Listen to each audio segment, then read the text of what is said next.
Hello, everyone. My name is Sister Doris Newton, and I hail to you from the First United Shepherd of the Flock Baptistical Church.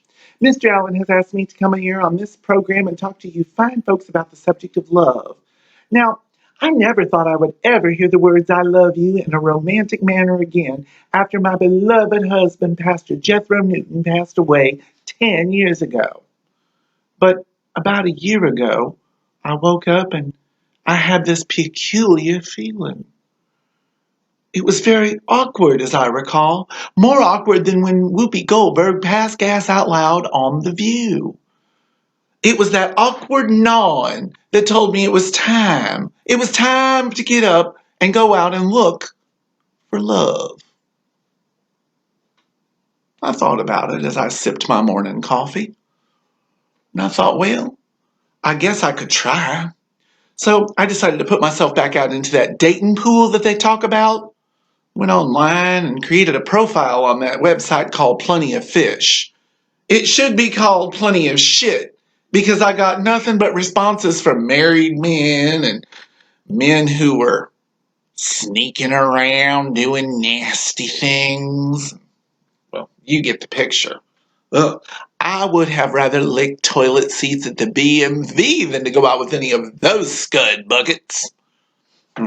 I deleted that profile and decided that it was time for me to take matters into my own hands. Now, ladies and gentlemen, by taking matters into my own hands, I do not mean ordering a Jeff Stryker double-headed dildo to pleasure myself. That is not what I mean at all. What I mean was, I got up, I dolled up, I put on my very fancy frock, and I went to Walmart to meet me a man. Well, I just knew I could do it there. I met me a man, all right. He was in the cosmetic aisle. He was trying on all the different shades of lipstick and then putting the tubes back on the shelf as though they'd never been touched. Now that, ladies and gentlemen, was an eye-opening experience. A man wearing lipstick. Anyway, I didn't let that get me down. I decided I needed to go to the local Starbucks and get me a coffee. So I went to the Starbucks there and got me a coffee. And as I was entering, I noticed that there was this tall, dark, and handsome young man sitting there. And he looked at me and I looked at him. And something happened. He said, "Why, beautiful lady, can I buy you a coffee?"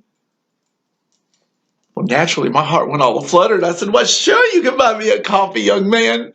I'll take a small coffee with room for cream and sugar." So he bought me my coffee, came over to the table, and he sat down where we were supposed to have a chat. It wasn't a chat, it was more like a lecture, because I sat there for 30 minutes and listened to him talk and talk and talk. Why, I would have rather licked the dollar bills that he paid for our coffee with than to listen to all of that malarkey again. Ugh. Do I? Oh.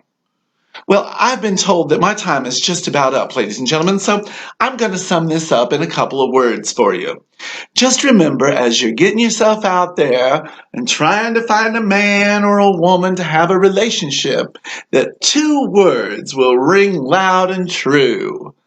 Love stinks.